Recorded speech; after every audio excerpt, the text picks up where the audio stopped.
একবার আল্লাহ তাআলার এক নেক বান্দা কোন এক সফরে যাচ্ছিল। প্রতিমধ্যে তার খুব পানির পিপাসা লাগলো। এখনকার মতো তার তখন ছিল না যে যেখানে সেখানে পিপাসা মেটানোর জন্য পানি পাওয়া যাবে। তো অনেক খোঁজাখুঁজির পর সে একটি কূপের সন্ধান পেল এবং সেই কূপের কাছে গিয়ে পৌঁছলো। তো সে কূপের ভিতরে তাকিয়ে দেখলো পানি অনেক নিচে। তো তখন সে তার মাথা থেকে পাগড়ি খুলে তার জুতার সাথে বাঁধলো। তারপর সেটিকে কূপের ভিতরে ফেললো পানি তোলার জন্য, কিন্তু তার বানানো এই রশি পানি পর্যন্ত পৌঁছালো না। তো সে কোনো আর উপায় না দেখে পেরেশান হয়ে বসে বসে ভাবতে লাগলো এখন কি করব।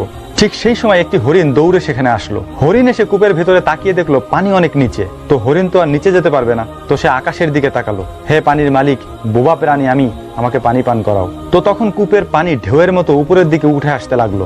হরিণটি পানি পান করলো, হরিণের সাথে সাথে ওই লোকটিও পানি পান করলো।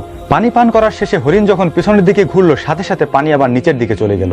তখন লোকটি অবাক হয়ে ভাবতে লাগলো, আমি মানুষ হয়ে আমার জন্য পানি উপরে আসলো না, হরিণের জন্য আসলো। ঠিক তখনই গায়েব থেকে আওয়াজ আসলো, তুমি রশির সাহায্য খুঁজতেছিলে আর হরিণ আমার কাছে সাহায্য চাচ্ছিল।